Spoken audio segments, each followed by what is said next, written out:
amid this uncertainty brought about by the global pandemic COVID-19. Question is, as an investor point of view, especially in the stock market, do you buy? Do you sell? That's the question. To get us through, or rather just shed more light on exactly what to do, is an investment analyst here. That is Felix Otieno, who's going to tell us what to do in these times and as far as short-term and long-term investment is concerned. Good morning. Morning. Now, Kenyans are still worried about the direction to actually take in as far as investments are concerned. Now, looking at how the Nairobi bourse has been behaving, we've seen foreign investors selling, amid all these uncertainties. So maybe you can give us an overview of if this is something that you expect is going to continue with the Nairobi bourse. Let's start from that. So when Kenya first announced the first case of coronavirus, we have seen the Nairobi Security Exchange losing a lot of the foreign investors. Unfortunately for Kenya, our market is heavily invested by foreigners. We've seen the S&P, we've seen the FTSE 100, all these stocks, we've seen them losing by a lot. So it's not only happening here in Kenya, it's a global thing. It's a global thing. Now that we've established it's not a Kenyan thing, it's a global thing. Do we buy or do we sell? From where I sit, if you want to invest in stocks for a long-term buy, I would say you buy, because these stocks, you'll never find them at such low valuation points. So this would be an opportunity for investors to get into the market. We are looking at KCB being at about 33, Safaricom at 24, up from 29, 30 shillings. So this would be a perfect opportunity to buy if you're going into the long term. If you're looking at the dividend play, so this would be an opportunity for you to buy. But if you're an investor who's there for capital appreciation, you want to take advantage of price rise. Short-term investor, that is. So if you're a short-term investor, this is not a time for you to buy. Also, it's a catch-22 situation, because it's not also the perfect time to leave the market, depending on where you bought your stocks at. So if, an example, you bought Safaricom at 29 bob and it's at 27, it's not an opportunity for you to exit the market, because you'll be selling at a loss. So now, if you've said if it were you, you'd be buying. Yes. But now the question is, how would I tell where to invest? Maybe I'm liquid. What areas, what companies right now, or what areas and sectors are for the long haul going to give returns on investment? So Safaricom and the banking stocks jointly control about 70% of the market. Safaricom alone controls 40%. So any movement on Safaricom will affect the exchange by about 40%. So Safaricom is definitely a buy. So if you have money, if you're looking to buy a stock, Safaricom would be your first stock to buy.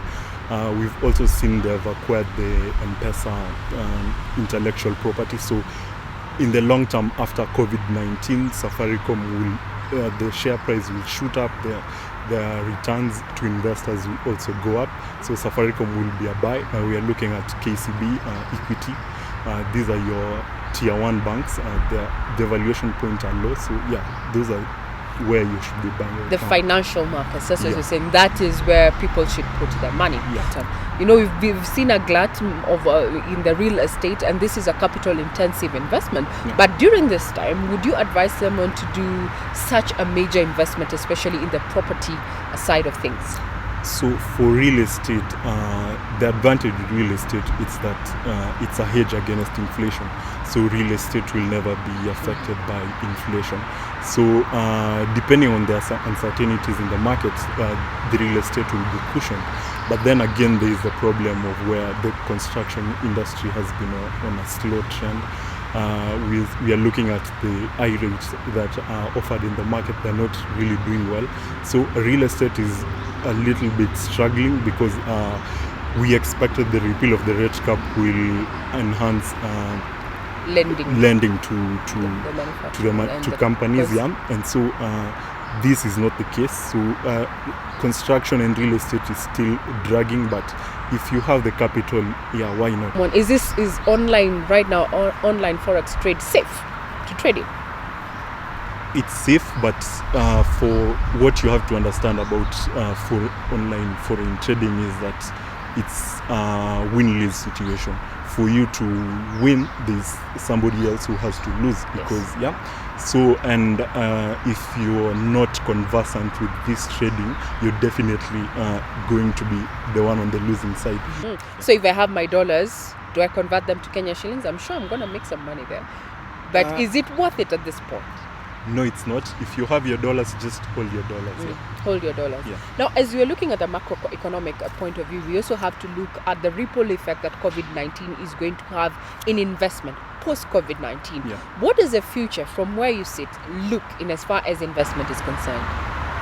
So for the investment market, unfortunately for us, COVID-19 has brought about measures. The other week we had with the tax amendment bill, we are looking at, they want to introduce VAT for brokerage services. And when you introduce this VAT, it means that for the brokerage firms, they'll have to pass this down to the investor. And for a market where we are dominated by foreigners, it means that we completely shun the local investors, and then the foreign investors who are in the market will look to exit because it's no longer favorable for them, because they'll be buying their stocks and then they are being passed, the charges for VAT are being passed down by the brokerage firm, so it's no longer sustainable for them. So for us, it's really not looking positive for us in terms of government trying to raise funds through taxation. But other than that, we are presented with an opportunity for guys to just come in and to beef up our investment market. The NSE can take advantage of this and educate the masses, because these valuations you'll never find them at this point. Maybe someone who has around 10,000 right now, disposable income of around 10,000. What would you tell them to invest in at this point in time? So again, depending on whether you're long-term or short-term, we are looking Let's start short-term, then long-term. So what are the options? If you're short-term, we have money market funds. Though these money market funds are not allowed to invest in stocks, they're risk averse. So if you have your 10,000 and you're looking to invest in the short term, you can put in your money. You can save with the money market funds. You're able to get quite a bit of returns from that side. If you're looking long term, you can then now look at your stocks, where you'll be able to take advantage of your dividends, and in the long term you'll be able to gain from the capital appreciation. Now, there you had it. That is our expert just explaining and answering the question that most Kenyans have had at the back of their minds. Is it the right opportunity to buy or sell, especially in the stock market? Advice there from an analyst, an investment analyst, saying that if you're liquid, this is the right time to buy. But if you are thinking that maybe the value of your stock has gone down by around 2 shillings, well, this is not the time to just shed or rather sell, because the market still remains very uncertain. And post COVID-19, indeed, life will go back to normal. It might not work instantly, but in the long term, indeed, your investment might come to fruition and pay off. I'm Regina Manyara Gitau, reporting for Channel 1 Business.